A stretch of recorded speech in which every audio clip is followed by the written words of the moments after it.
and welcome back to Big Apple Hockey for an episode of The Final Buzzer. I am your host for today. You know me as John Filkowski. Follow me on Twitter at 92in82. Definitely as I scroll across the bottom too, you'll see the ticker down here. Join the Facebook group. The URL is in there. I will actually put it in the chat as well. Hey, Mike, Dave, Gene, I see all you guys in here already. But that's the Facebook group as well. If you don't follow us in the Facebook group already, please do so. I update when I do these in there. We'll be posting other stuff about the website that will be coming up soon as well. I think in the next couple of weeks, Mark said that we should have the website up and running. We'll be doing written articles, other things, polls, countdowns, and stuff like that. So definitely check that out as well. But here at Big Apple Hockey, we're expanding. We're trying to give you guys the best hockey content possible, and girls too. I do not forget our female fans. I know we have quite a few of them, so it's good to have you all on board with us. You know, a lot of you are OGs here. You've been with us from the start, and we thank you for that. We're only going to get bigger and better from here. So kind of like last night's game, bigger was better. And the way that they played was a bigger, tougher game, and they out-toughed Toronto. So let's get on with you know what. I call it the good, the bad, and the ugly usually, but I think we could have a little name change going forward because there's certain somebody on this team that's so bad that he probably deserves his own ugly section. So here's the good, the bad, and the Nemeth.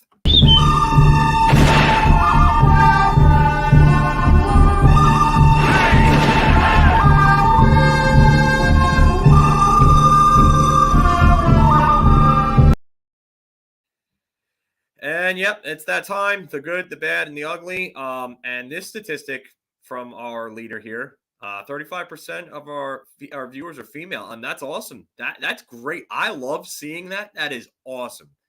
So definitely love having our female fans on with us. Just remember, if you can, please like, share, and subscribe. Helps us get the word out, helps us do more content, get more eyes on the channel, and helps us grow overall. And I see David and Jack back with us. What's going on?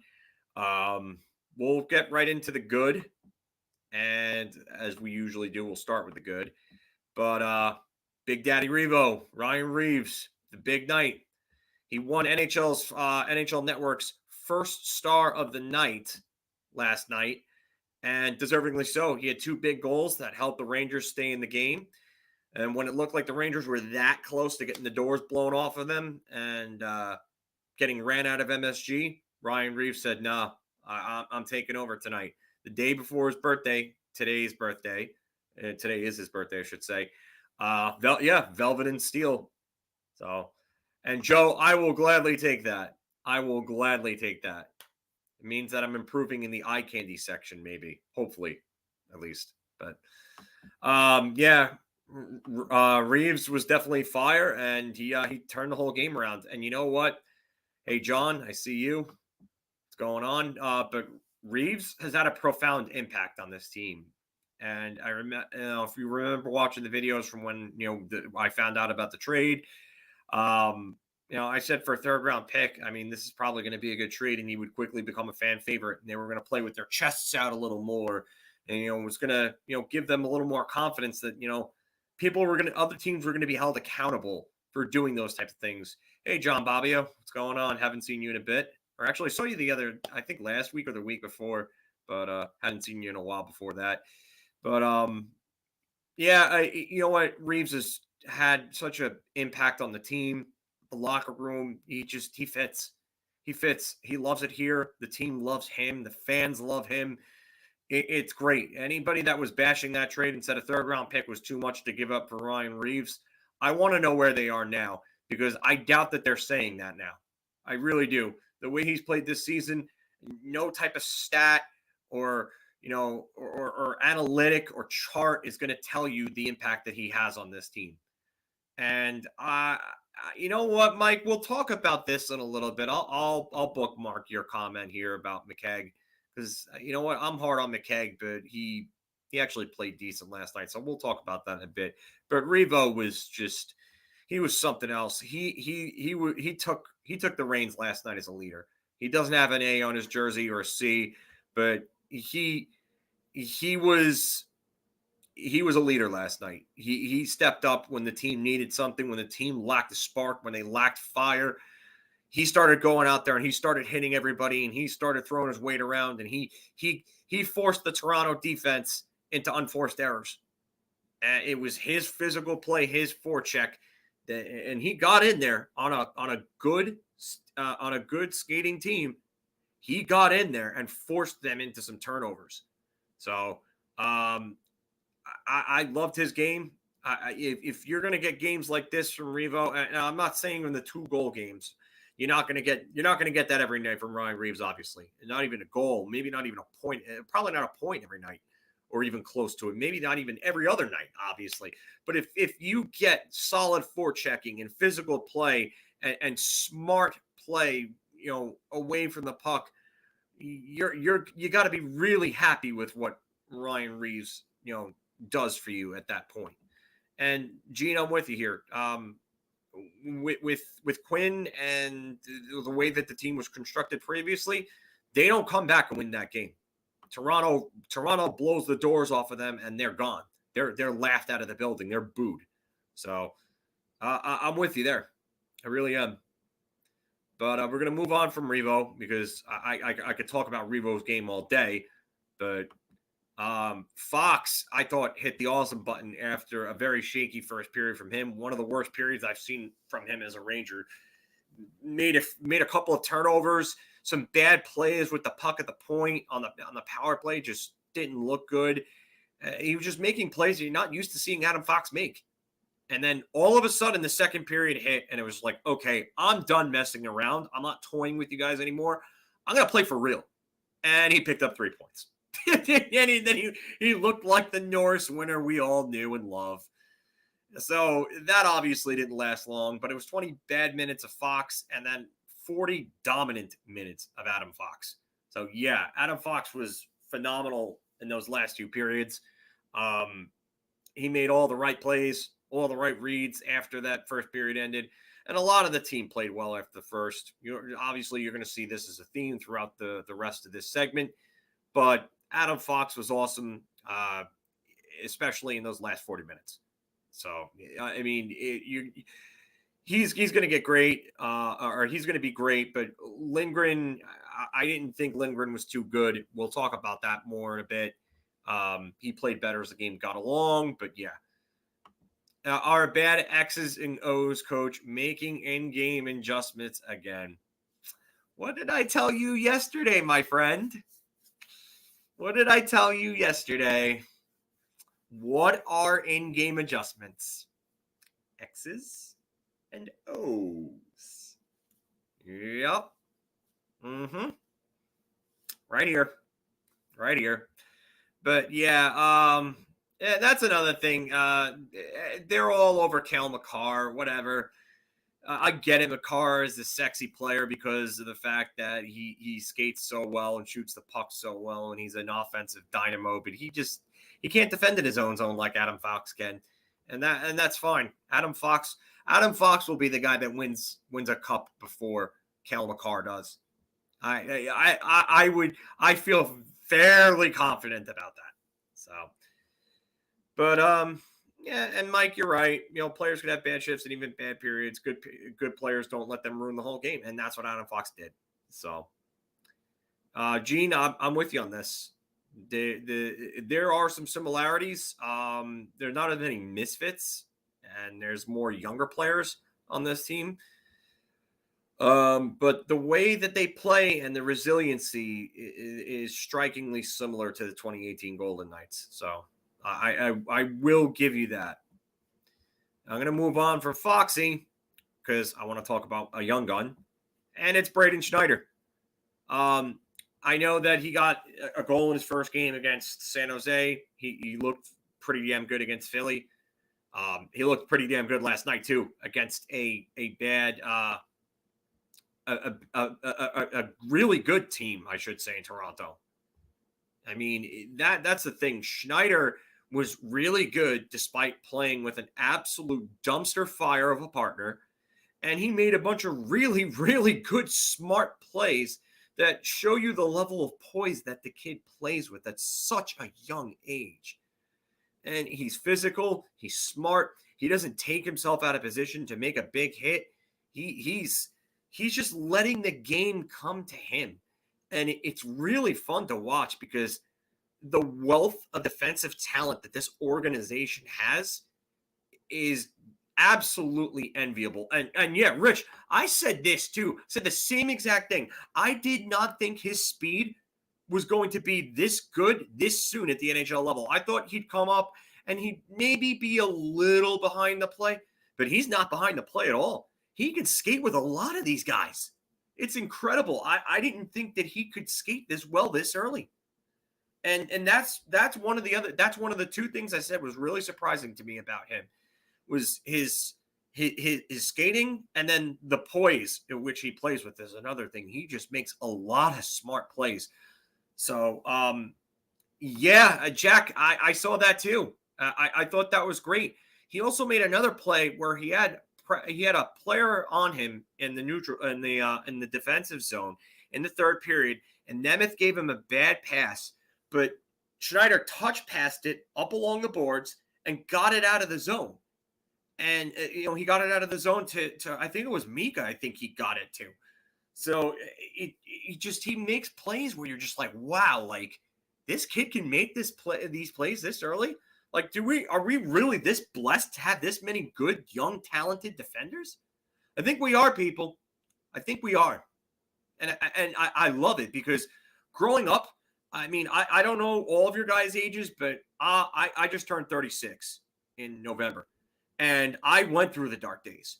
And the dark days, we didn't have any defensive talent aside from Brian Leetch, especially after Matt Johnson ended Jeff Boogaboom's career with that sucker punch in December of 98 in L.A.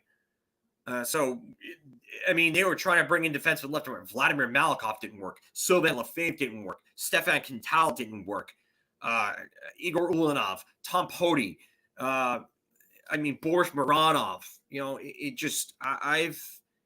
I remember growing up how bad the defense was. And this is a major, major change. And David, you're right. You know what? It's let's move some to get some offense. You know what? I think something will happen. Mike, maybe Nils is the odd man out. Maybe he is. So who knows? But Rich, I totally agree. Need to unanchor Schneider from Nemeth because Nemeth is he's awful. And hey, Jay, what's going on, buddy? But Sauer was another one that was really good. Roosevelt played better, I think, than a lot of people will give credit for. He was cast out of he was cast into a role that was well above his station, I should say. He probably should have been a third defenseman on most teams, but he was a number one on this one, and I think he played somewhat well considering the role. So, yeah, and you know what, Gene, I got to give you credit here. You're right on this one. Chris Morehouse has come along, and he has been the guy that went for guys like Schneider, Cooley, Hoffman. Yeah, I remember Christian Backman, 08 deadline acquisition. Oh, geez. So, yeah, so we'll talk a little more about that in the comments section or the Q&A time. But we're going to move on from Schneider. And the fourth line was obviously the best line on the ice. I don't think yeah. Traffic going in Swedish. It probably does. If it doesn't, it should. But yeah, I'm with you there, Rich. Hey, John Bub, what's going on, man? He went to AZ, was good in the playoffs. It went until the Kings, cheap shot him out of the league. Yeah, I know. So, but I agree with you, Joe. I agree. I would love to see that Jones-Schneider pairing. I want to see Nils get time in Hartford. I don't think Nils has looked as crisp as the other two. And you know what? Give that kid some time. He's going to come up and he's going to be great. Oh, God, Roman Endor, please don't remind me of him. He was awful. Oh, you're going into some real dark times with a name like Roman Endor. That was the dark ages for the Rangers, that 98 to 04 period. Ugh, so terrible. The teams back then were just awful. But getting back to the fourth line, the fourth line was just the best. They were all over the place. They were a thorn in Toronto's side. They went and they hit everything that moved. I thought Kevin Rooney had one of the better games that nobody is talking about. Kevin Rooney played excellent hockey last night, and nobody said a word about it anywhere on any type of social media that I saw. So I want to give a shout out to Kevin Rooney because I thought his game was great. He's been a real good fourth line center for this team. He's been an unsung hero, and he's done a lot. And I'll say it again. I'm eating my crow because he's been nothing but good for the Rangers. And I could, I'll eat my crow. I could serve to eat it. And you know what? Kevin Rooney has his game hasn't gotten any worse. He's gotten better during his time as a Ranger. I did not like the signing. I thought he was bad with the Devils. Thought he was an AHL player at best. And he's just come along. And he's been a very serviceable fourth liner. So good for Kevin Rooney. Hey, Dylan, what's going on? Always good to have the father-son duo in the chat. Get out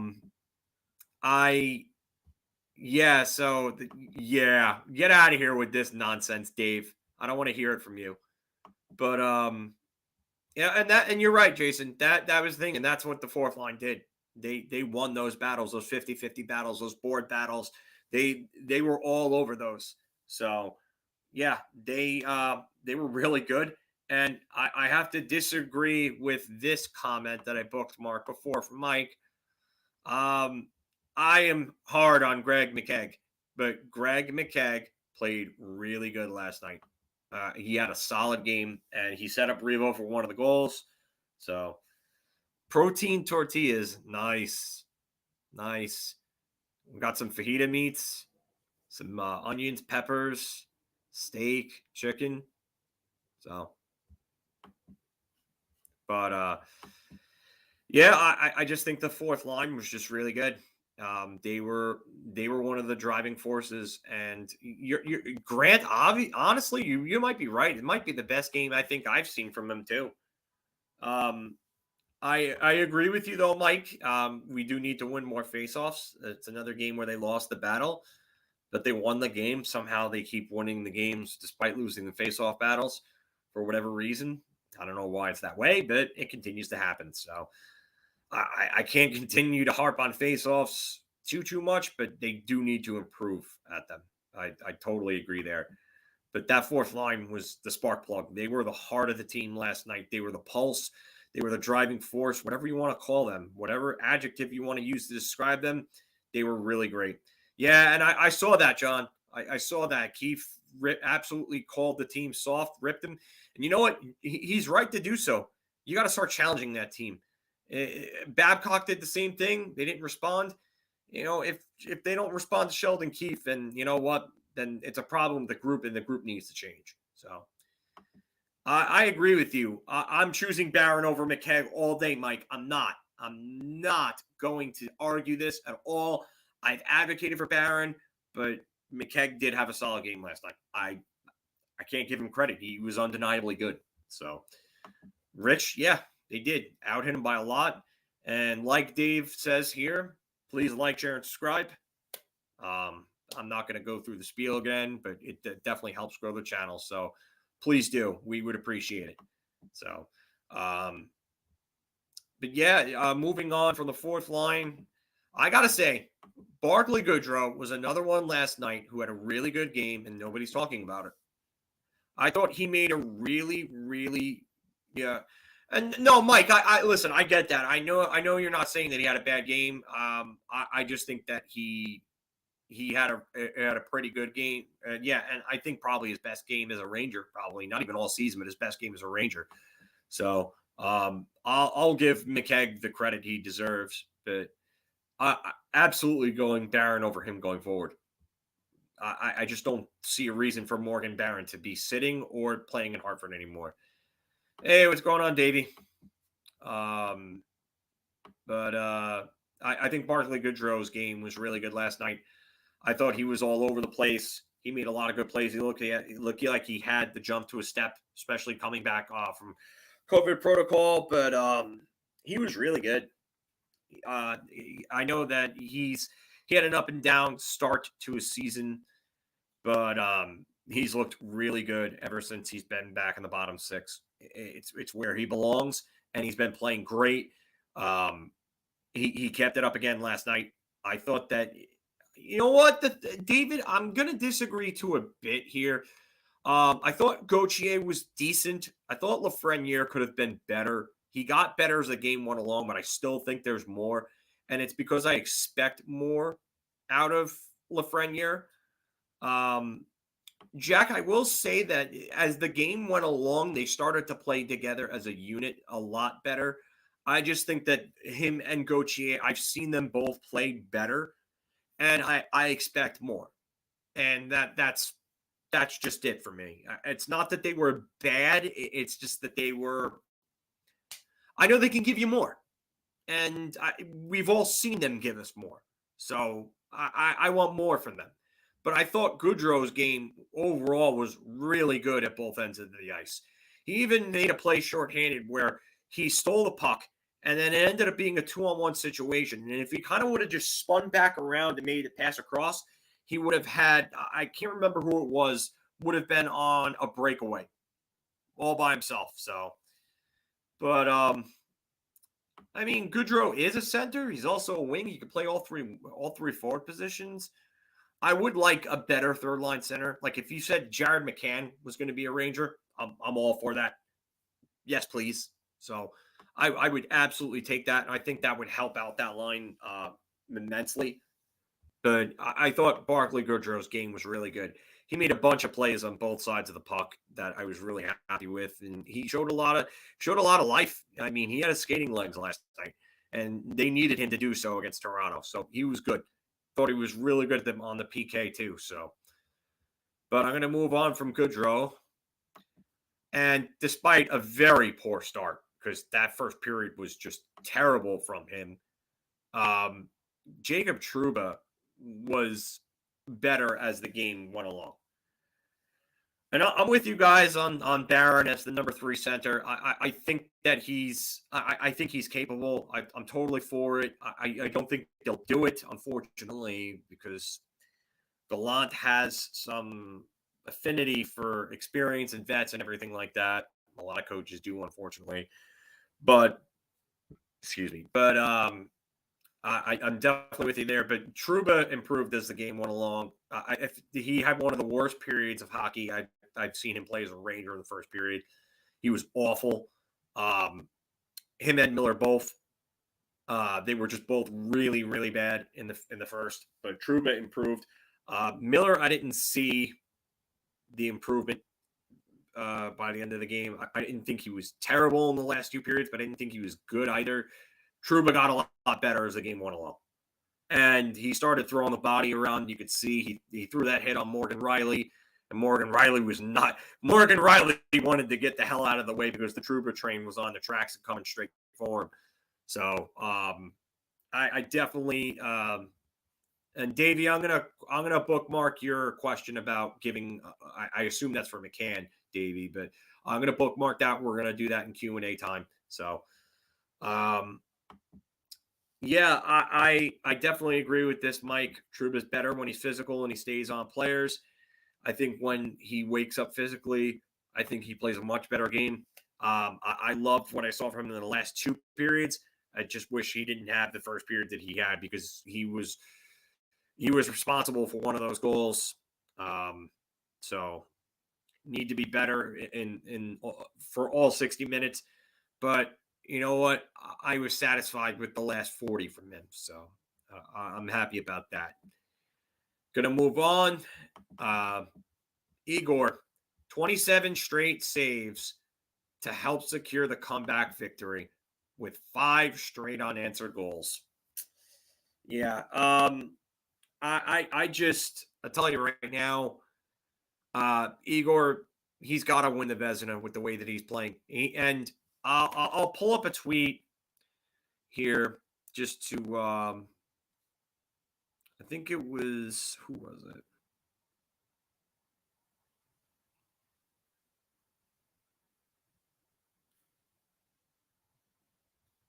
I'm trying to find it.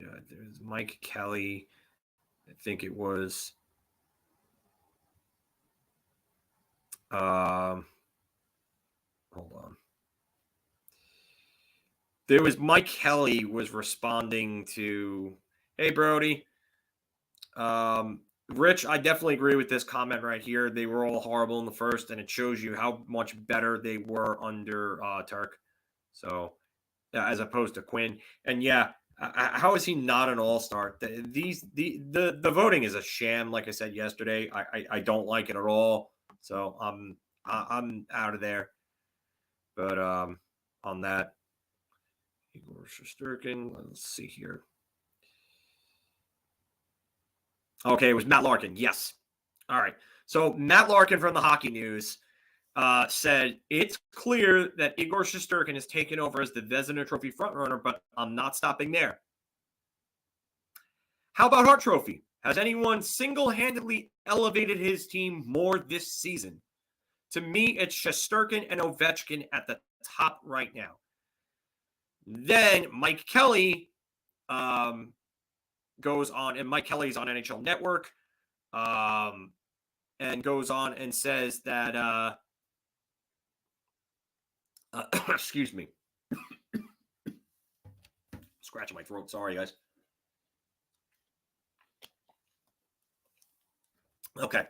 Got myself back there. Sorry, I had a little scratch in my throat. But Mike Kelly responds to his tweet saying, UC Saros' case is for both is right up there with Shesterkin's. Matt replies and says, yes, but Igor leads the league in save percentage, goals saved above average per 60, and at high danger save percentage, though while facing a much tougher workload in terms of degree of difficulty, he's head and shoulders above the pack in his mind. Yeah, Igor is the one that's leading the league in goals against and save percentage. But yeah, it's to me, it's Igor. It's Igor.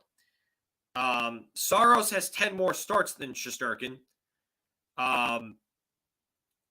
And his goals, his expected goals against is 287 goals, 287 per 60, as opposed to Shesterkin's 298. Tougher workload? No, I don't agree here, Mike. I think if you switch the defense corpses, I think the Rangers are in a much better position with Nashville's defense corps, because Roman Josi is a Norris winner, and he won the year before Adam Fox did. And if you take the rest of the defensive staffs, Nashville's is better than the Rangers right now. Will that be the case in 3 years? Maybe not. Probably not. But I got to tell you right now, Nashville's got a better defense unit, and Igor Shesterkin takes on a tougher workload than UC Saros. So, and then save percentage on unblocked shots. Here's the goal saved above expected per 60. Igor Shesterkin has a 944. Save percentage on unblocked shots. Now, every shot that's unblocked that gets on net, this is what Igor's save percentage is on those. 967. He's saving almost 7% of the shots that he's facing that are unblocked. 97.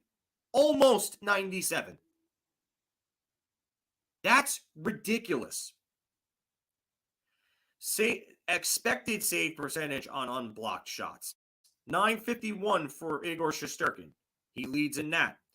Save percentage above expected. Now, I'm not going to lie to you. I'm not too familiar with this stat with this advanced stat, but Igor Shesterkin, his is 0.015, which is really, really good. He leads in that as well. So I can tell you right now, Igor Shesterkin, for me, I could see the MVP votes for him. I'm probably going to have to do a little more diving into that, but Igor has been unbelievable, and he was phenomenal last night after some shaky rebound control early on in the game. He wasn't himself in the first period, but the team wasn't in general, so I'm not going to blame Igor, but I figured we'd just point that out. We'll get more into that a little later, but Igor he took back the game. So moving on from Igor, Chris Kreider. He ties Austin Matthews for third in goals with 25 on the year.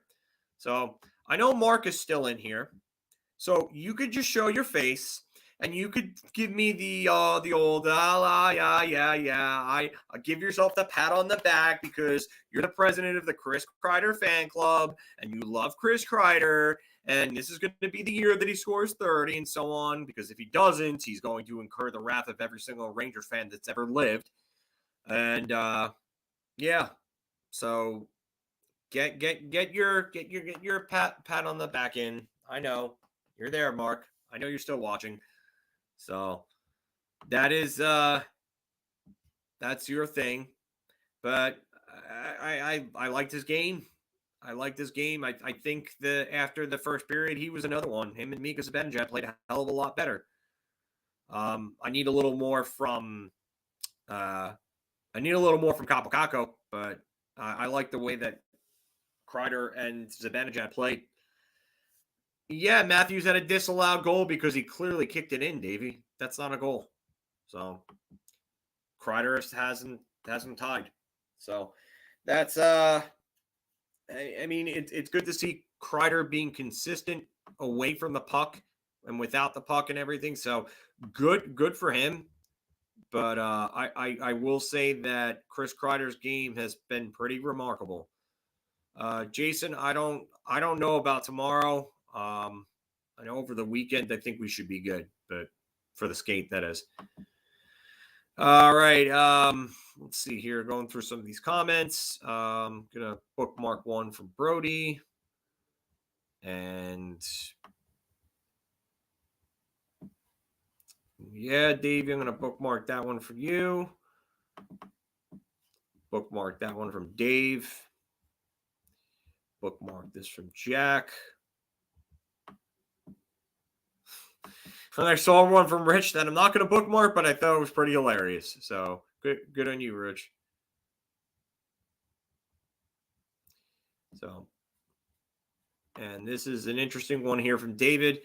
Toronto has blown a 3-1 lead in 4 of the last 5 games, and they lead the league in blown leads since 2007. Wow, that's an interesting stat. I don't even know if Statboy Steven had that one under his column or under his collar. So, yeah, and Matthews didn't get the record, and we stopped him from getting it. Suck it, Austin. But yeah, so his streak ended, but Chris Kreider's play away from the puck was really good. I thought that, and then for him to get the dirty goal there, I mean, that's what you got to do sometimes. And another thing that I didn't bring up, I'm just going to bring it up right now, is I don't know if you guys noticed, but we didn't score a single goal in the power play. We got 5 even strength goals. Oh, you got that one from, cheater. You got that one from Dangle. Boo. Nah, I'm kidding. But not a single goal that they scored was at the power play. It was on the power play. That's all even strength goals, 6 even strength goals, and they needed a game like that. Power play wasn't good last night. We're going to talk about that in a bit. So, and Don, I think you're new to the show. If I haven't seen you in the chats before, but welcome to the show. Yeah, Campbell, he's playing good still, but it seems like he's coming a little down to earth, or coming a little back to earth here. So, oh, I don't blame you guys for watching Dangle after that. I can only imagine the meltdown that he had. It's got to be absolutely hilarious. Kreider does look good on that penalty kill, Rich. I'll give you that. So, go on to the next one. Brett and Strome pick it up after the first period. I thought they were both really good after the first. Team played solid hockey after the first period. Artemi Panarin made a bunch of really good defensive plays. Was really good along the boards after that and started looking more like the Artemi Panarin that we know and love. So good for Artemi Panarin to really get back into that type of groove. Hopefully he can finish with at least 90 to 100 points a season. It would be nice. That would mean that we were winning a lot more games going forward than we're losing. So that would be amazing. Oh, that's bad then. You don't want to see Steve Dangle like that. I'd rather him have the meltdown and go, batshit crazy stuff. So, yes, and no soup for you, Campbell. No. This is a massive no, and we're gonna get into this into the Q&A time. So, but that's just no, Lou. Just absolutely not. I need more from Kakko. I need a lot more from Kakko. This is the bad part of it. I have a couple of Nemeth caliber ones too, as I call them. So we're actually, before we get on with that, as we conclude the good. That's good. Now we'll do the bad part of it. So we need more from Kakko. We need. I need more from. I don't think he fits on that line. I don't think he has the speed to keep up with the other two. I think he plays too much of an East-West game as opposed to a North-South game like the other two want to play. And I just don't think it's there. I don't think it's there. I don't think stylistically it works. I think it's trying to fit a round peg into a square hole or vice versa, and it's not working. Put him back with Panarin and Strome, and then put Filip with Zibanejad and Kreider, and let's see what happens. Otherwise, go make a trade for Phil Kessel, Joe Pavelski, Claude Giroux, somebody. I don't care at this point. It's not working. Lawson Krauss would be another one I would take. I'd gladly take Lawson Krauss. He had a goal last night for Arizona against New Jersey. He could help, but it's not working with Kakko there. It just doesn't. He just doesn't fit. And I want to see him succeed so badly, but it's just not working. Yeah, and Hunt is practicing with strong. Yeah, I saw that, Jack. I saw Vince Mercogliano's tweet about it. So, yeah, I'm not happy about that because Dryden Hunt and Lucas, who's in here before, actually just and that's a big thing, John. He was tentative with the puck. He made a lot of weird, questionable decisions with the puck, which I was not happy with.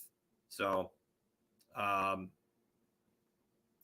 going to pull this up in a second because, Lucas, I'll give you credit for this because you pointed it out. Where is your tweet, Lucas? I might have passed it in my notifications, but okay. So, where is Lucas's screen? Okay, so LK398 in the chat here pointed out to me on Twitter that Dryden Hunt has 1 point since December 7th and is a -7 in that time. How is he a top 6 forward? Why is he being put back with them? So I don't understand, why Dryden Hunt is in that. He's in that mix. I don't understand it. He should be in the bottom 6 or fighting for a 4th line spot at this point. So, But we'll talk about this. Gene, I'm going to bookmark your comment about those. But John, I'm with you here on this. I think he was slow, and he was tentative with the puck. So I didn't like his game. Rich, you might be right about this. It seems like he's still going out there and playing afraid to make mistakes. I just don't get it. So I don't get it. But you know what? He's still young. He still have time. So let's see here. And then the next thing I'm going to go over that's in the bad part of it is Igor's rebound control was a little shaky early on. Some of those goals were because Igor was having a little trouble with the rebounds. You know what? I'm not going to kill Igor for this, but he wasn't himself in the first. Again, like I said, the team wasn't themselves in the first period. They weren't good. It was a really bad start, but I didn't like Igor's game in the first. I think he could have been better, but you know what? They came back and they won. I'm not going to sit here and complain about it, but I just want to point out that Igor just wasn't himself in that first period. Not that I really need to do so because I think everybody noticed it, but yeah. So I will say that. We're going to move on from Igor and go on to the Nemeth part. So we'll end that there. Ooh, that's bad. That's all the bad. And now this is the Nemeth and the D Corps. Sans Braden Schneider had a poor start last night. Fox was bad in the first. Lindgren was atrocious. Lindgren played one of his worst periods of hockey as a Ranger, I think, in the first period. Trouba and Miller were god awful. I mean, on the Marner goal, Miller went all the way out of position, chase someone behind the net, and then all of a sudden, Trouba's out of position because he has to cover for Miller, and Mitch Marner's wide open for that goal. So, you know what? Lindgren with the turnover, and I know Nemeth was a big part of the reason why he turned that puck over on that first goal, but Nemeth is just awful. And you're right about this, Mike. Nemeth makes anyone on the ice with him worse, and it can be contagious. Goalkeeper, welcome to the channel. I don't think I've seen you here before. But yeah, the D Corps were bad. They were bad overall. Schneider was the only one who wasn't bad in that first period. Only one. So, and yeah, I'm with you on this, Brody. I think they forgot the legs and the brains. Nemeth -9. And you know what? I'm not a big plus-minus guy, but when you're that bad, it just, oof. So, Jack, I'm going to bookmark that comment. Grant, you're right about this. Nemeth seems to get at least like 5 icings every game. And I've said this. He's a puck whacker. He can't make basic outlet passes. That's how you know you're not an NHL level defenseman. If you can't make a basic outlet pass from here to the boards over there, when the guy's wide open, you're not an NHL level defenseman. You don't belong in the NHL at that point. You belong in the AHL or even in a league lower. So, yeah, he had one mistake, which Lou, which was a turnover in the third period, and it was behind the net to Igor's left, and yeah, and it ended up it ended up with a major high danger chance against, but it was the only turnover that I saw from Schneider. So I really liked his game, but again, the other 5 defenders started really, really slow. So, and I'm with you on this, Mike. This is a trend that I'm not liking. The other trend that I'm seeing with them is that they don't play a full 60 minutes. They'll play like 30, 40, sometimes even 50 minutes. And then there's just anywhere from 10 to 30 minutes of just bad to really, really, really poor play. So that is a little concerning. So, I'm going to move on from that, though, because I've talked about them enough. The top six looks lifeless in the first period. I just didn't think that they had their legs either. Mika, Kreider, Kakko, Strome, Panarin, and Chytil. I just thought that they were just chasing the play. Yeah. And yeah, that's a good one, Jack. I'm gonna talk about that. I'm gonna bookmark that. We're gonna talk about that later. So, Gene, I'm gonna bookmark this one too because we're gonna talk about that in a little bit as well. I have a bunch of bookmark comments to go over from all you guys. So, yeah, I agree with you there, Mike. There was about 2.5 minutes of good play before they turned everything around. They just very rare. Excuse me. My apologies.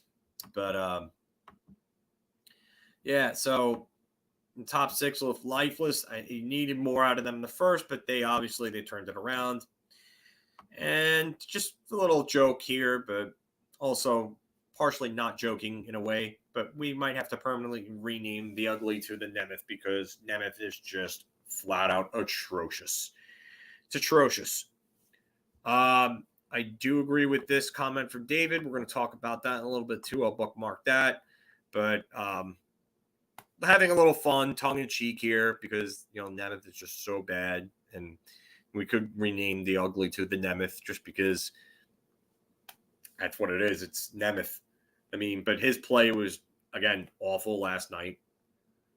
I don't see why he should be in the lineup. I don't care about his size. I don't care about his shot blocking or his physicality. I mean, if you can't defend otherwise, then what good are you doing the team? What good? So I don't see it. I don't know what Gallant sees in it either. So, Paul, welcome to the channel. I don't think I've seen you in the chats before, but I do think you may be right about that. I think that he might have lost his confidence. He needs to get it back. He just doesn't belong on that top line right now. He needs to go down. So, not to Hartford, but just off that top line to the second line, something needs to change. Because he cannot be counted on to be the top line right wing right now. He can't. He just doesn't have it. But yeah, Nemeth's game is just awful. Part of the first goal was caused by him because of a turnover behind the net. He basically flung the puck to Lindgren, and Lindgren had a guy on him. Then Lindgren turned the puck over himself. It just every time he's on the ice, he causes bad things to happen for the team. So he needs to he needs to just be sent out of here as soon as possible. I would have to imagine that they've got to go get another player, another defender that can fill in that number three that third pairing left side role on defense because it's just not working with Nemeth. So I wonder if they would go after Mark Giordano sooner than later, as Jack had pointed out in one of our previous episodes of our weekly show. So, but yeah, that's really it for my talking points for the good, the bad, and the ugly, or the Nemeth, if you want to call it that going forward. I don't mind because it's kind of funny. So, but yeah, I'm gonna go through some of these bookmark comments I have from you guys. Davey first. What would I give up for McCann? I assume probably a third round, probably a second round pick and a prospect. I would say. That's really the one that I think that's really what I think should get it done. It might take a little more than that. Maybe a first could be involved. Depends on the market. So who knows? This one from Brody here. Rangers have their issues, but we feel so blessed to go from Hank to Igor. Yeah, and bless Benny Allaire. You're right, Brody. You're right. Going through some other comments here. Paul, yeah, I like this one. Maybe Shesterkin can teach Nemeth to make an outlet pass. So, yeah, definitely. Yeah, Kakko should go play with Strome and Panarin again. Yeah, that would be nice. A GoFundMe to send Nemeth to the Sun. I'm in. Don't need to You don't need to ask me twice. I am all for that. Sorry. Just a little behind here. I'm tired. I'm trying to get up on the comments too. Toronto won the face-off battle, Davey, but we're not going to worry about that too much. It does need to improve, though, as I said before. But yeah, you can't keep starting that badly and expect to win the games. So, Dave, yeah, you're right about this one, Dave. We do have an embarrassment of riches on defense. I love what I see from the kids in the system. It's true. Maybe they could make a move and send out some of their young defenders for some forwards. So definitely like to see that. Jack with an interesting one. Goalies to ever win the Hart: Chuck Rayner, Al Rollins, Jock Plant, Dominic Hasek twice, Jose Theodore twice, and Carey Price. And Plant, Hasek, Theodore, and Price are the ones to win the Hart and Vezina in the same season. And Hasek is the only one to do it twice, 97 and 98. He beat out Mario Lemieux for the Hart in 97, and Mario Lemieux's last year before he retired the first time. Lou, this is absolutely false. Igor is not better than Hank. Could he be that way one day? Maybe. Who knows? We would all hope it and love for that to be the case, but not right now. That's just false. Sorry, bud. Gene, what are my thoughts of Drury obtaining one of JT Miller, Jacob Chychrun, and Lawson Krauss? I don't know if Riley Smith will have to be moved.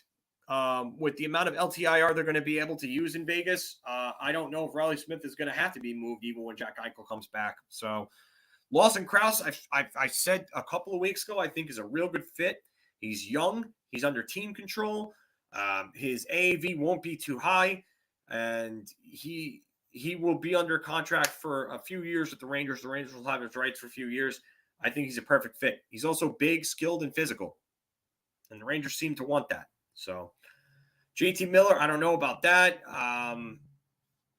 He's not a great defensive player. So anybody who really kind of whines about Strom's defense being bad, JT Miller is right there with him. He's not a good defender. So, yeah. So I'm not the biggest fan of JT Miller. If it comes cheap, I would take it, but and then this is true, Brody. 10, 15 years, we'll never know, but right now, Igor, Hank's the best Rangers goalie ever. So yeah, and that's the thing, Jack. It's the LTIR that they're going to use. It's going to allow all those guys to come back for the playoffs. So Gene, yeah, you know what it is?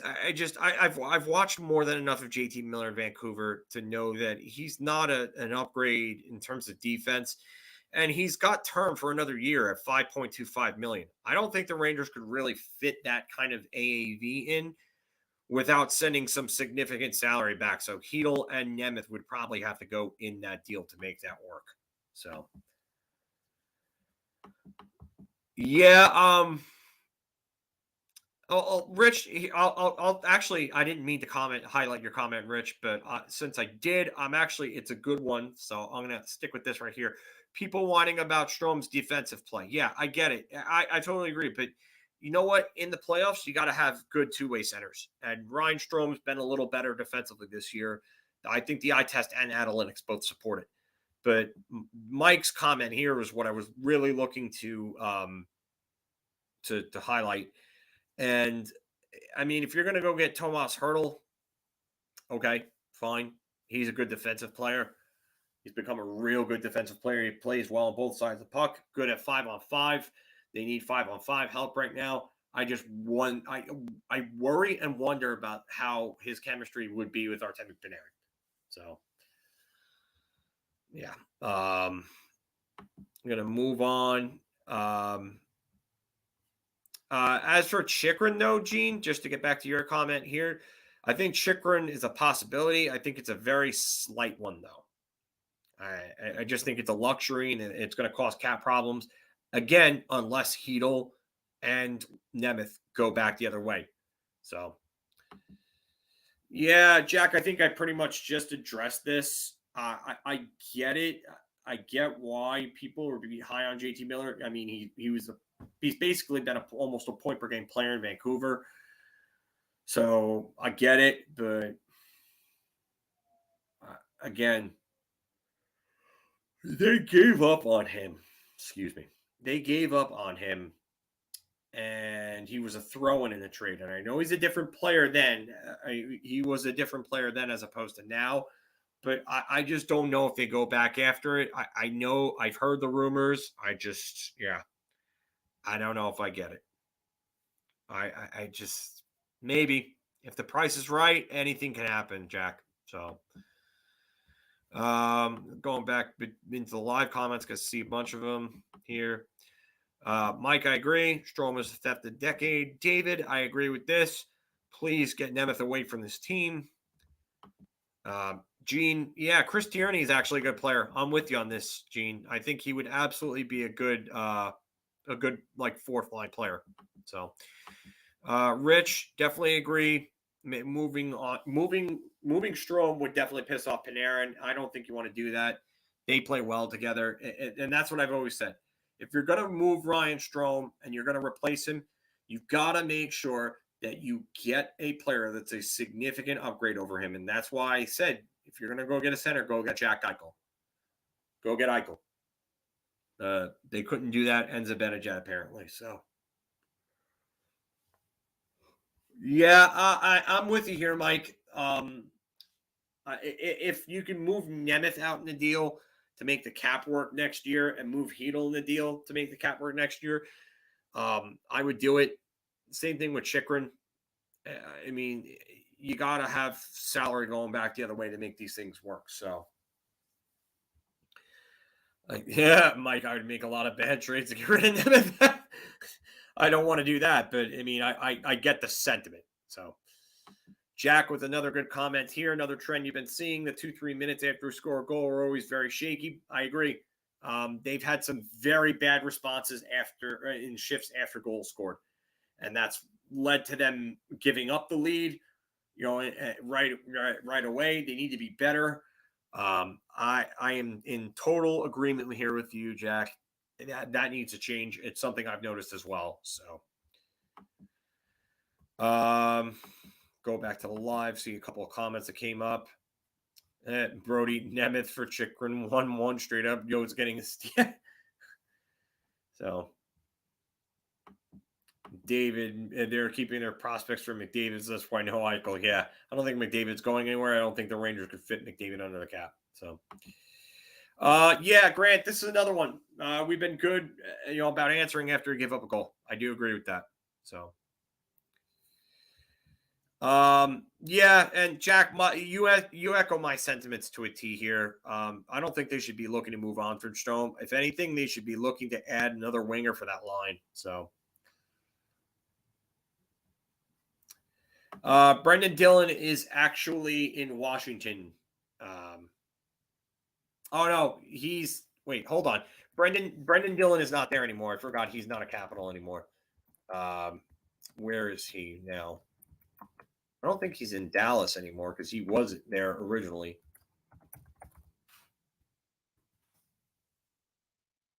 He's in Winnipeg. That's right. Yeah. So, definitely agree. Nemeth for the missing link. If the missing link could play hockey, John, I would absolutely take the missing link over Patrick Nemeth. So that's just my thoughts on Nemeth. Please get him away from this team. So,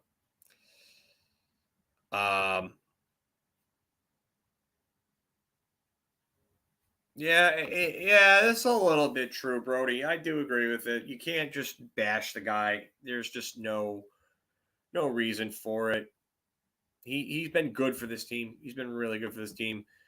Goalkeeper, I'm with you here, bud. Nemeth for a bag of pucks. Just get him out of here, please. Yeah, I can't stand how Nemeth has to run every forward into our own. He's going to hurt one of them one day, and then I think we're all going to go and find Nemeth and hurt him. So, Yeah, I think Giordano is a no-brainer move, Jack. I do agree. I'm going to agree with this as well.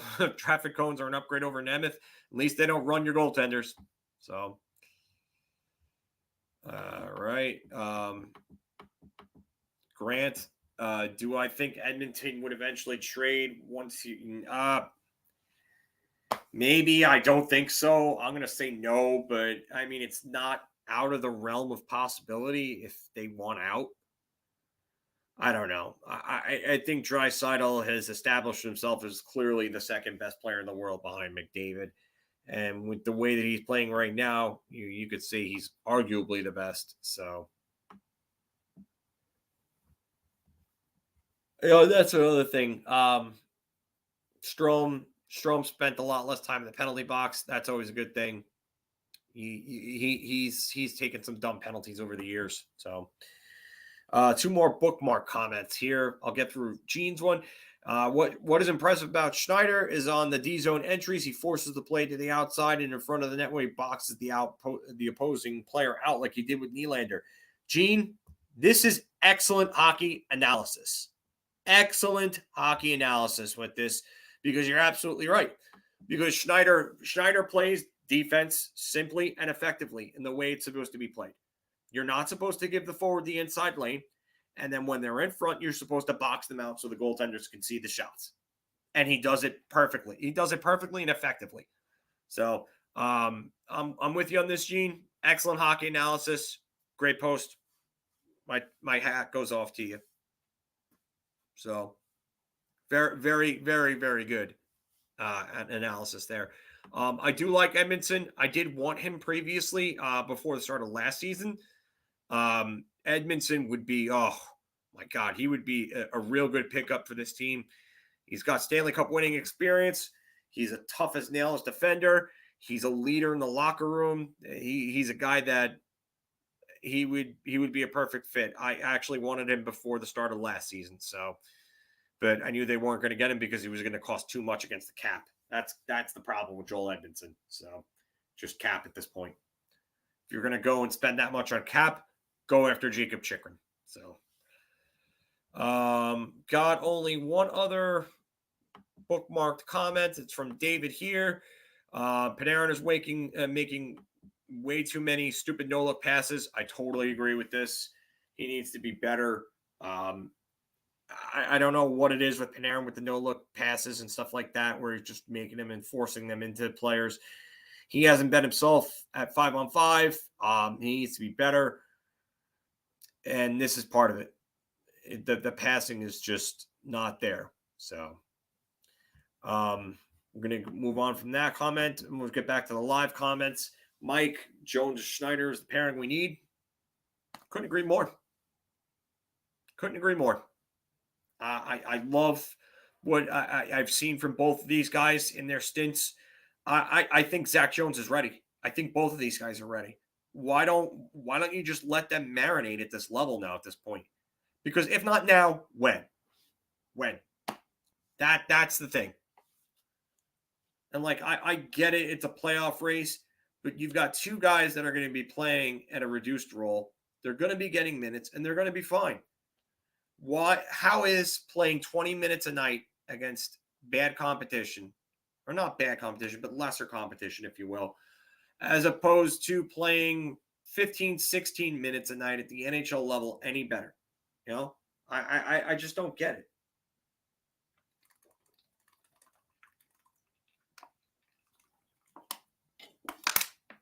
Sorry, I was thirsty there. Jack brings up a great point here. With the cushion we have built in the standings, why are we not giving Jones and Schneider shots? Why are we not giving them? Why? What? They have room to work with, and it's getting later in the season. Just and Brody brings up another good point to follow up into it. Rather have someone like Jones in there making mistakes, but improving day to day over Nemeth, who makes mistakes and doesn't get any better and continues to get worse. And his mistakes are all costly. They're all costly. They're never the types of mistakes that don't end up in the back of the net. They at least always end up in high danger chances. So let Jones play. You know what? You want size? You got Schneider. You want strength? You got Schneider. Give him the fire to his ice, or give him the ice to his fire. Whatever. Give him the yin to the yang. Jones would be the yin to the yang.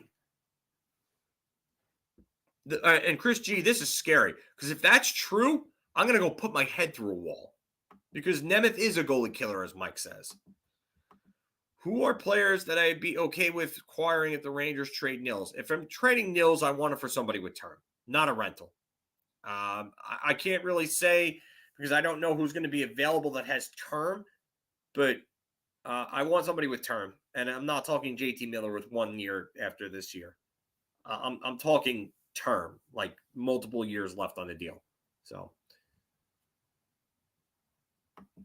yeah, I see. This is what I didn't get, David. If you wanted to bring him in for a year as a stopgap, okay. But who the hell else was giving him over $2 million and doing so for 3 years? Like, they bid against themselves on that contract. It was a terrible contract by Chris Drury. So,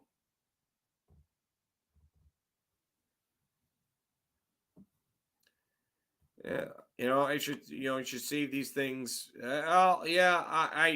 I would love to see where you read that, Chris. I would hope that's wrong, because if that's the case, then their talent evaluation is horrible.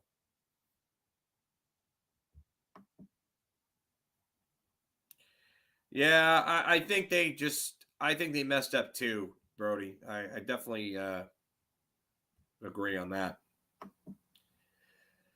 Yeah, I would trade Nils for Chytil. Yeah, Chytil would be a good one for me. I would be more than okay with trading Nils for Chytil if that's the route that they're going to go. I would trade K'Andre Miller for Chytil. I would rather trade K'Andre Miller for Chytil than Nils. That's just me.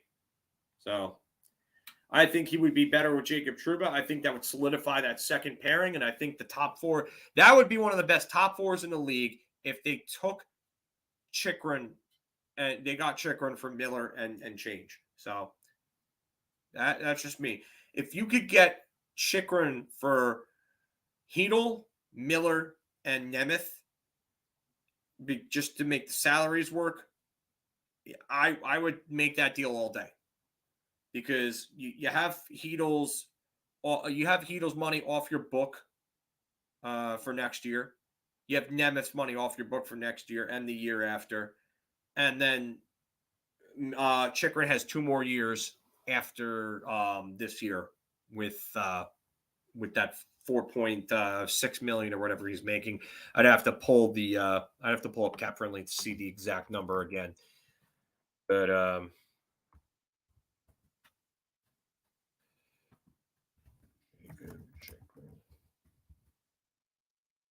okay, so yeah, $4.6 million. Okay, I was right. I was exactly right. Wow. Okay. So yeah. Grant, do I think Kravtsov plays a game for the Rangers this year? I do think he does. I think that's best for him. I think it's best for the team. Whether he ends up staying or ends up getting traded, I think it's best for both parties either way. I think it has to happen. That's just me. I think it'll help. Seeing that he came over and he's playing games for the team and he's playing well will actually help boost his value. And I think that he's a better fit on that first line right now than Kakko. I don't think there's any doubt in my mind about it. Yeah, Steven was pissed. I was pissed. I bashed that signing too. I did not like that signing. So Nemeth should have never been signed.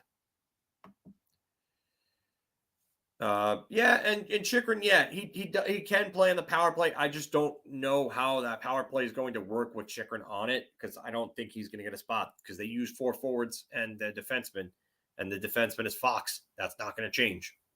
So, yeah, this oh my God, Jack, that would be a wonderful D corps right there. That would be one of the best D corps in the league for my money. So, Chris G, not surprised by that. Everybody's going to ask about Chytil. It's just a matter of how many teams actually get serious. Mike Trouba seems like the kind of fun guy that can pull a Swedish accent, just throw a chef hat on him and move Nemeth. Yes, please. Because Nemeth is only here because of his ethnic background, being from Sweden. That's the only reason why Nemeth is here. Tell you right now. Because he's awful otherwise. He can't play hockey. Not at this level.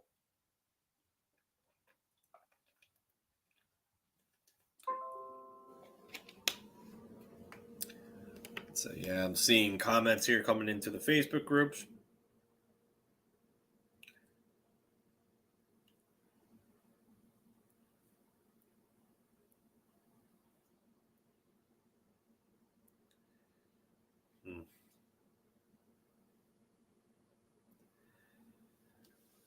But, yeah, so, you know what? I like what I've seen from the young guns. Nemeth needs to go.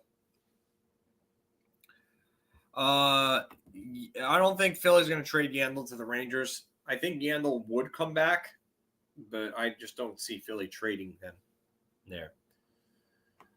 Yeah, and I like when Trouba plays physical too, Brody. I think he plays a lot better when he plays physical. And if Trouba was making $5.5 to $6 million, you wouldn't really have to worry about this. I mean, the $2 million would make a big difference.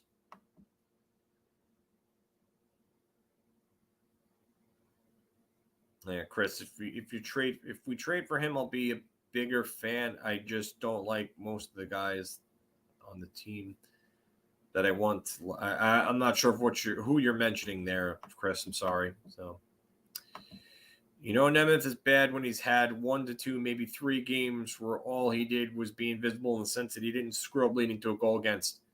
Yeah, I'm with you there, Dave. With you there. We traded. Yeah, I get that, but it's a different thing. It's a different scenario, David. It really is. The Rangers got desperate and made a couple of deals that they shouldn't have made. Gorton didn't get enough for Grabner, and he didn't get enough for McDonough and Miller. So he was a little desperate to get those guys out there by the deadline when he could have waited until the offseason and traded some of those guys. Grabner, he got enough, but McDonough and Miller, he didn't get nearly enough for. Yeah, and you know what? He is overpaid, but if he could be worth $6 million, I would be happy with that, Jack. At least 6. So.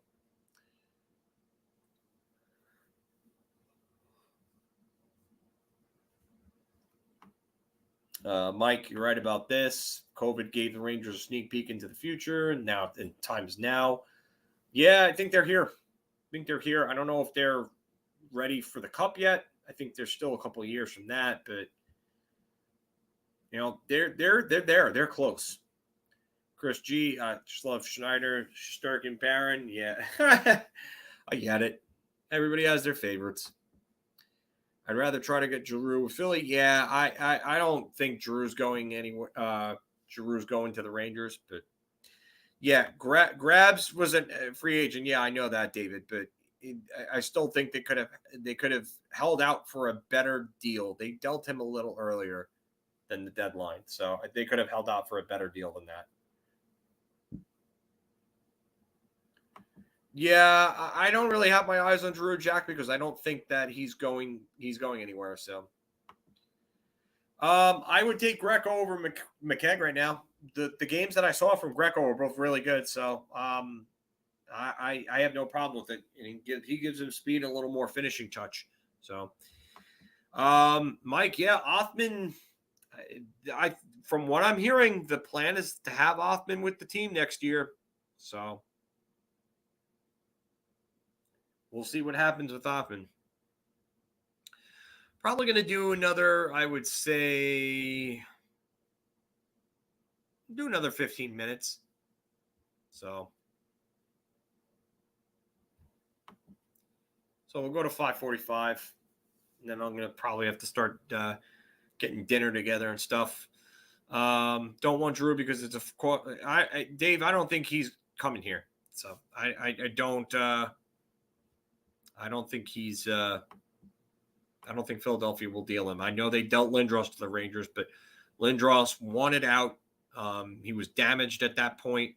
Yeah, his first year with the Rangers was really good, but the next 2 years just were the start of the end of his career. So Bo Horvat since last year's one center. Bo Horvat's not a great defensive center either. I mean, he could kill penalties, but yeah. But he's not really not that good defensively. Grant, I do agree. I think Zach Jones is underrated by a lot of Ranger fans. I think that I don't think Ranger fans realize how good this kid actually is. Jack, yeah, Othman can play both wings. So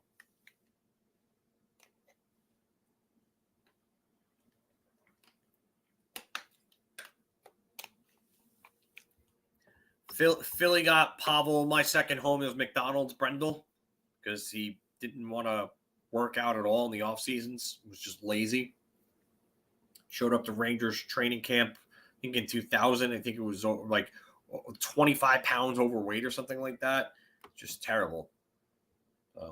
I would prefer Horvat over Barron, but I do like Barron going forward as a number 3 center.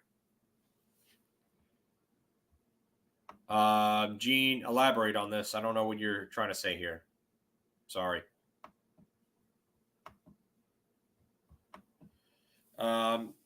Yeah, Jones has been called Adam Fox 2.0. Jones's coach actually compared his game to Adam Fox's. There's similarities. Jones is probably a better skater and shooter, but Fox has better smarts and skills, if you ask me. So Brendel was the Rangers version of Lasting's Millage. Oh my God. I remember when Lasting's Millage was probably the number 1 ranked prospect by Baseball America years and years ago for the Mets. Oh my God. Jeez.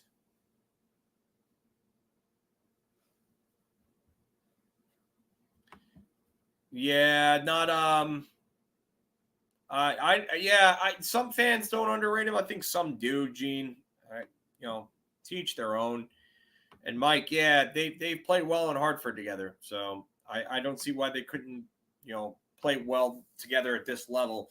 You know what? You got 2 very good skaters who could skate the puck out if necessary. They can pass the puck out. And Schneider's the physical force, and Jones is the smarter. It's kind of like a younger version of Fox and Lindgren, just not as skilled, obviously. So.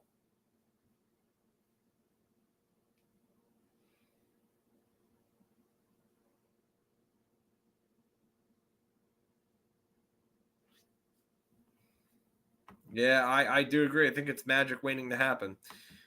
Nils has looked good in Hartford since he's gone down. And then Jones has looked really good in Hartford too. I think that these two have potential to be both cornerstone type defensemen for this team. Will they both be here? Probably not. I think there's going to be an asset or 2 traded eventually. And it's going to probably be for forward help, but can't go wrong with having this many defensive prospects. Good defensemen are hard to come by, especially right-handed shot defensemen. A lot of right-handed shot defensemen are harder to get.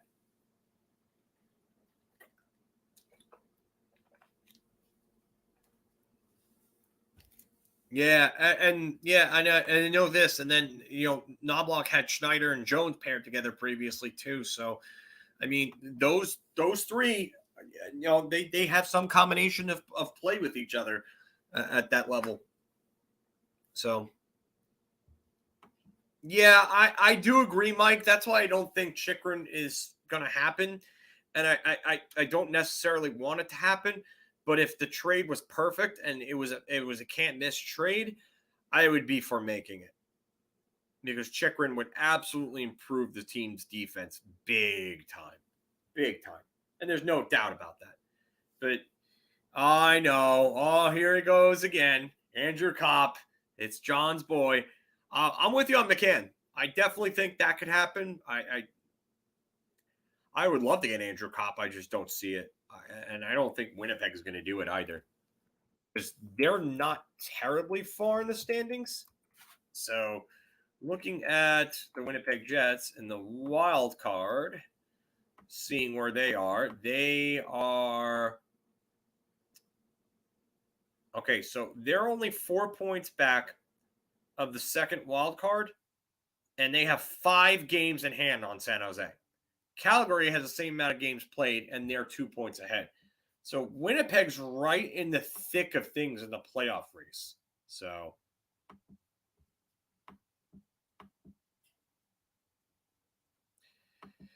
yeah, once we get into the playoffs, we'll really see what the team may be lacking. You can use the prospect depth to fill those holes. You're right about that, Brody. You're right. The Penguins going away. Yeah. I don't think they're going to end up getting Bedard. The Penguins, I don't think they're going to be bad next year. I still think they're going to be hanging around. But so. Chris T. No problem. This is actually the perfect time to bring this up. It's not really too off topic. There was some article from one of the beat reporters up in Canada saying that Ben Sherrod could possibly get a first. Anyone who gives up a first for Ben Sherrod is stupid. But, I mean, I really wouldn't. I mean, maybe if they're maybe if they could find some team desperate enough to do it, but I doubt it. Yeah, Mike, we do have a lot of cap space this season, but next year they're going to need to do some maneuvers, and they're going to have to be creative to get everybody signed going forward. David, considering what Knobs has done in Hartford and filling in how long before he gets an NHL shot, maybe sooner than later, David. Brody, I agree with this. I think if they give up Kopp, they'd be smoking something. So,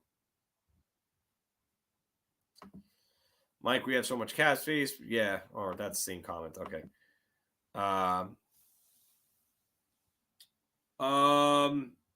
Mr. Fantastic, I don't know where you heard that Vancouver wants Kakko Lafreniere, but they're not getting either of them for JT Miller. So they can have fun wishing that, because that's the only way that they're going to get that. Either that or if they pull that off in NHL 22. Connor Bedard is probably not coming to the Metro. It's Bedard, by the way, not Berard. So I see a lot of people, so I wanted to correct that. But Connor Bedard is probably not going there. And neither is Matvei Michkov. Grant here. What are my ideal Rangers trade deadline targets or acquisitions? Okay. If you're going to go rentals, you're looking at Hertl, Giroux, and Pavelski would be great. I don't think they're going to happen. Lawson Krauss would be very nice on the wing. Phil Kessel would be a good wing acquisition. On defense, I think Mark Giordano is the guy. I think he really is the guy. So.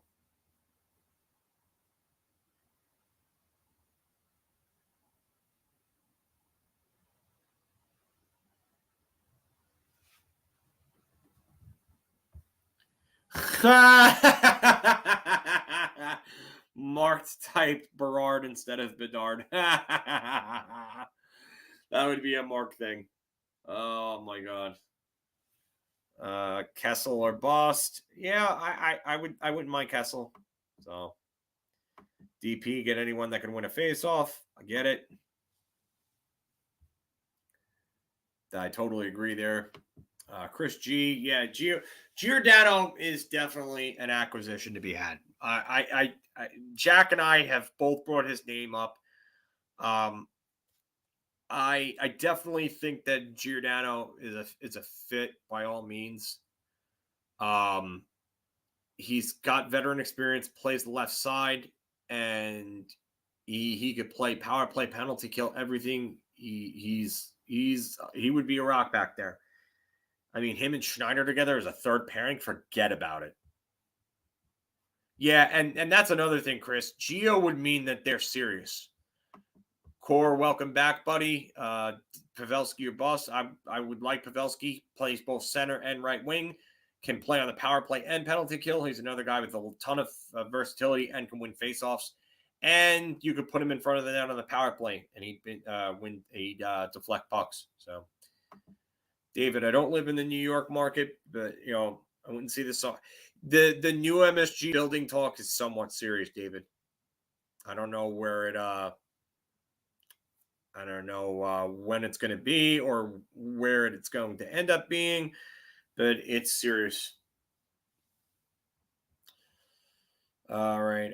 Let's see here. Joe Morgan Barron wins faceoffs. Yeah, he does. Mike, thank you, buddy.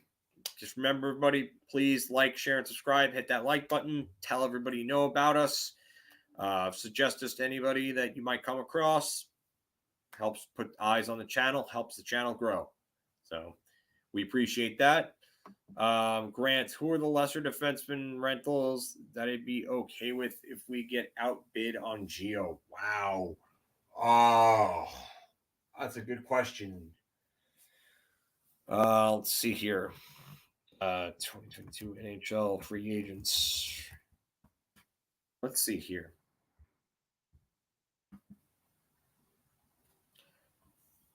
Position. No, I don't want to do that.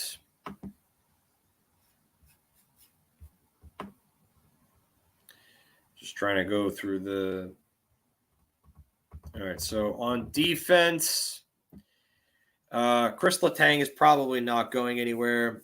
An Anton Strawman reunion wouldn't be too bad if they could retain salary on him. I wouldn't mind him back as a third pairing guy. Alex Goligoski wouldn't be a bad one out of Minnesota, but I doubt they move him. Josh Manson, I don't think Anaheim would move him too much, honestly. Sherratt would be nice, but I wouldn't give up a first-round pick for him. I would take Ian Cole, but I don't know if Carolinas would move him. Marcus Nunavara is probably not going to be moved by Florida. Let's see.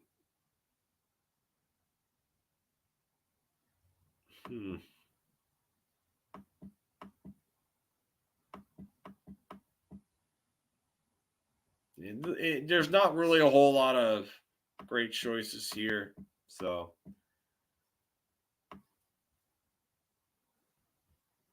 Nick Leddy would be nice from Detroit.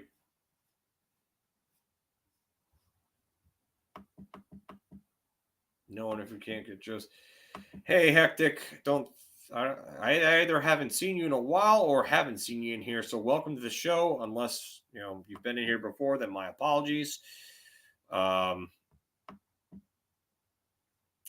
Jack, this is a good one. Can we please try laugh at our right wing 1 or 2 again? Yeah, I do agree. We should be giving him top 6 minutes. I do want more for him though. He's got to earn that. Kreider's net front game doesn't seem that dependent on what side of the net that he's on. Yeah, I totally agree with this. Yeah, Johnny, it's okay. Good to have you though. Hope you're feeling all right. Yeah, I want Jones in the lineup too, Mike. Definitely do. The only thing I like about them moving the building is the stupid Chase Bridge. I don't mind the Chase Bridge. Hey, MJ, what's going on? Montreal apparently wants a first-round pick for Sherratt. Johnny, I don't think that's going to happen. Seems like Gio price would be high than scarcity. Yeah, that's the problem, Grant. It's going to be probably a bidding war for Grant or for Gio, Grant. Chris G. Yzerman fleeces. Yeah, Yzerman fleeces everybody, apparently. I like Sammy, but the kids have kind of made it a moot point. Yeah, I get it. I get it, Mike. Too much. Yeah, I mean, yeah. No, I'm not upset at all. I'm not upset at all. I'm a little tired, but I'm not upset at all. I was actually probably going to get any of your questions you have in. In a minute, I'm probably going to sign off. So I do apologize. Just a little little shot today. So, but yeah, it's prices always drop on it closer to the deadline. So I do agree with this rule number 1: don't deal with Yzerman. That's a smart word, a smart way to live by, because Yzerman's just bad. Yeah, Cora, I have talked about Kakko. He just, I need more from him. I need more. Just not enough. Not enough right now. He needs to be better. Simply just needs to be better. So.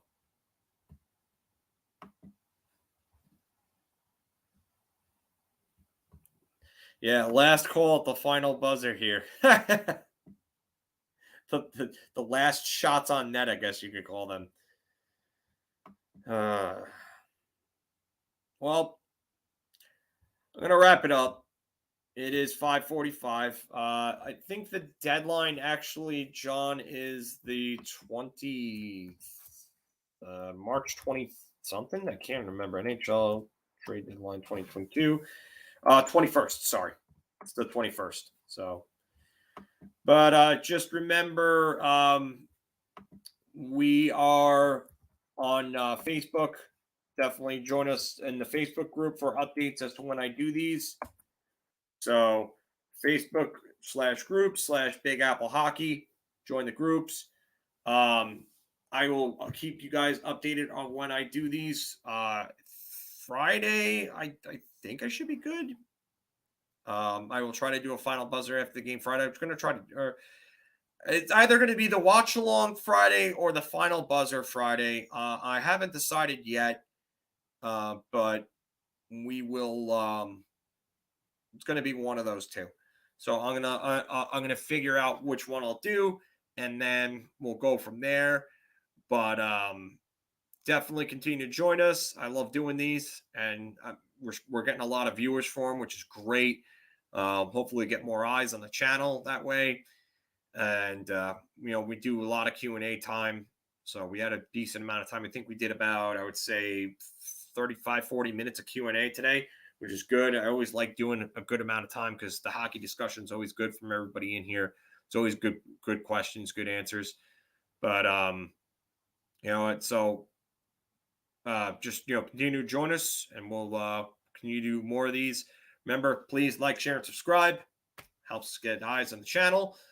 And then just like I said, just keep checking the Facebook group for when I'm doing these. I will try to put up create the streams so that this way you guys get the notifications when streams are created. So you'll see them in YouTube that way if you have your notifications on. So thank you all for joining me. I appreciate that. Big win last night. Big night for Big Daddy Revo. And hopefully we have another nice win tomorrow night against Carolina. So let's go Rangers, and have a good night, everybody.